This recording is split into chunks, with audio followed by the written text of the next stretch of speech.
Hi hello welcome back to our channel. അപ്പോൾ ഇന്നത്തെ നമ്മുടെ വീഡിയോ എന്ന് പറഞ്ഞാൽ വളരെ എളുപ്പത്തിൽ കുക്കറിൽ തയ്യാറാക്കിയ നല്ലൊരു എഗ് ബിരിയാണിയാണ്.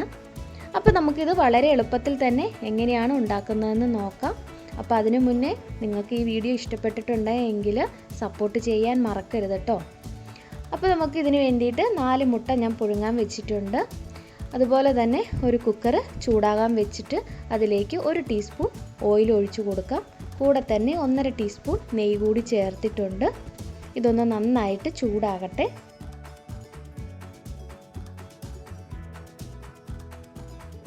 ചൂടായി കഴിഞ്ഞ് കഴിയുമ്പോൾ ഇതിലേക്ക് സ്പൈസസ് ചേർത്ത് കൊടുക്കാം. കൂടെ തന്നെ നല്ലൊരു ഫ്ലേവറിന് വേണ്ടിയിട്ട് നാരങ്ങയുടെ ഇല കൂടി ചേർത്ത് കൊടുക്കാം.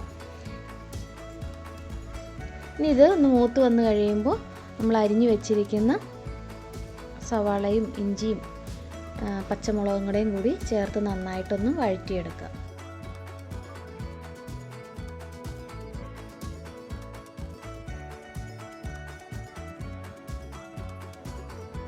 അപ്പോൾ ഇതിലേക്ക് കുറച്ച് പച്ചക്കറികൾ കൂടി ചേർക്കുന്നുണ്ട്. അപ്പോൾ കുറച്ച് ക്യാരറ്റും ബ്രോക്കോളിയും ഉണ്ടായിരുന്നു, അതുകൂടി ഇതിലേക്ക് ചേർത്ത് കൊടുത്തിട്ടുണ്ട്. ഇത് നിങ്ങൾക്ക് വേണമെങ്കിൽ ചേർത്താൽ മതി. ഇപ്പോൾ ഞാനിവിടെ കുട്ടികൾക്ക് വേണ്ടിയിട്ടാണ് കേട്ടോ ഇത് ചേർത്തിരിക്കുന്നത്. അപ്പോൾ ആവശ്യമുള്ളവർക്ക് ചേർക്കാം, ഇല്ലാത്തവർക്ക് അത് വിട്ട് കളയാം.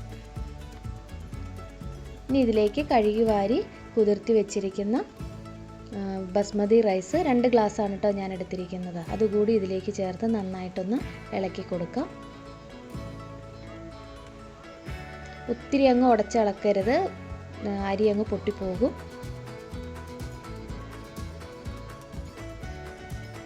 ഇനി ഇതിലേക്ക് പൊടികൾ ചേർത്ത് കൊടുക്കാം. 1/4 ടീസ്പൂൺ മഞ്ഞൾപ്പൊടി, 1/2 ടീസ്പൂൺ മുളക് പൊടി, 1/4 ടീസ്പൂൺ കുരുമുളക് പൊടിച്ചത്, 1/2 ടീസ്പൂൺ ജീരകം പൊടിച്ചത്, 1/2 ടീസ്പൂൺ ഗരം മസാല എല്ലാം കൂടി ചേർത്ത് നന്നായിട്ട് യോജിപ്പിച്ച് കൊടുക്കാം.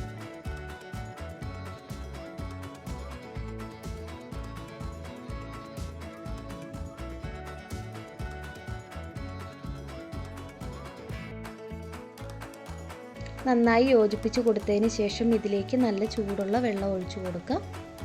അപ്പം ഞാനിവിടെ 2 ഗ്ലാസ് അരിക്ക് 2.5 ഗ്ലാസ് വെള്ളമാണ് ഒഴിച്ചു കൊടുത്തിരിക്കുന്നത്. ഇനി ഇതിലേക്ക് ആവശ്യത്തിനുള്ള ഉപ്പ് കൂടി ചേർത്ത് ഇളക്കി കൊടുക്കാം.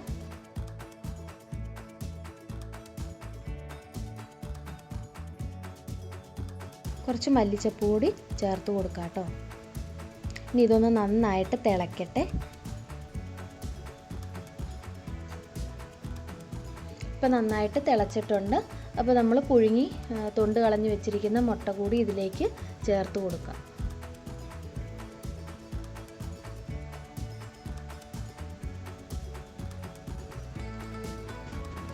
ഇനി ഇത് നമുക്ക് ഒന്ന് അടച്ച് വെച്ച് വേവിച്ചെടുക്കാം. 1 വിസിൽ വന്നാൽ മതി, അതിൽ കൂടരുത്.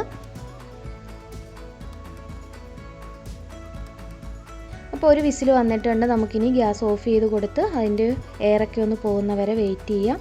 അപ്പോൾ അതിനുള്ളിൽ നമുക്കിതിലേക്ക് വേണ്ട റൈത്ത തയ്യാറാക്കിയെടുക്കാം. അപ്പോൾ അതിന് വേണ്ടിയിട്ട് ഞാനിവിടെ കുക്കുംബർ, ക്യാരറ്റ്, പിന്നെ ഒരു പകുതി ആപ്പിൾ, ഒരു ചെറിയൊരു കഷ്ണം സവാള കൂടി എടുത്തിട്ടുണ്ട്. അപ്പോൾ അത് ഞാനൊന്ന് പെട്ടെന്ന് അരിഞ്ഞെടുത്തിട്ട് വരട്ടെ.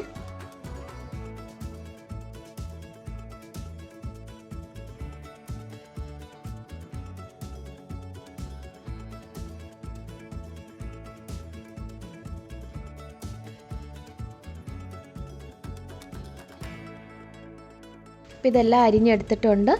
അപ്പോൾ ഇനി നമുക്ക് അധികം പുളിയില്ലാത്ത കുറച്ച് തൈര് എടുത്തിട്ടുണ്ട്. അതിലേക്ക് നമ്മൾ അരിഞ്ഞു വെച്ചിരിക്കുന്ന വെജിറ്റബിൾസും ഫ്രൂട്ട്സും കൂടി ഇതിലേക്ക് ചേർത്ത് കൊടുക്കാം.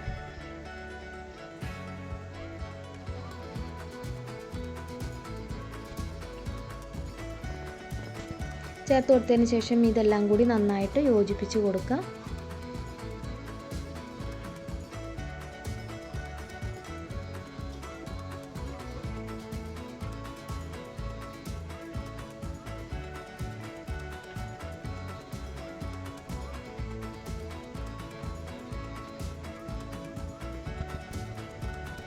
ഇതിലേക്ക് കുറച്ച് ഉപ്പ് കൂടി ചേർത്തിട്ടുണ്ട്. അതുപോലെ തന്നെ കുറച്ച് കുരുമുളക് പൊടിച്ചത് കൂടി ചേർത്ത് നന്നായിട്ട് യോജിപ്പിച്ച്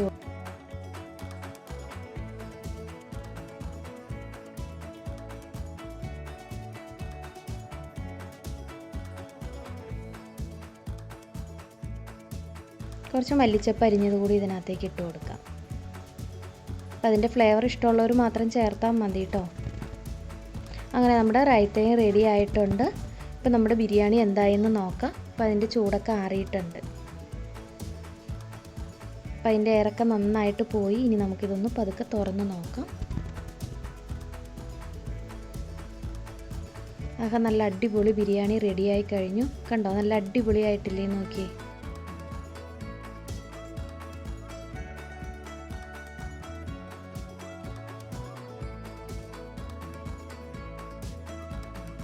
അപ്പോൾ പാകത്തിന് വെള്ളമൊക്കെ ഉണ്ട്, അധികം കുഴഞ്ഞൊന്നും പോയിട്ടില്ല. അപ്പോൾ നമ്മൾ വളരെ എളുപ്പത്തിൽ തന്നെ കുക്കറിൽ നല്ല അടിപൊളി ബിരിയാണി റെഡിയായി കഴിഞ്ഞു.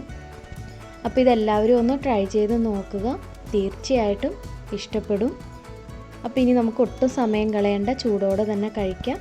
അപ്പോൾ എല്ലാവരും ഹാപ്പി ആയിട്ടിരിക്കുക, സേഫ് ആയിട്ടിരിക്കുക. അപ്പോൾ ഇനിയും മറ്റൊരു വീഡിയോയിൽ നമുക്ക് വീണ്ടും കാണാം. അതുവരേക്കും ബൈ ബൈ, ടേക്ക് കെയർ.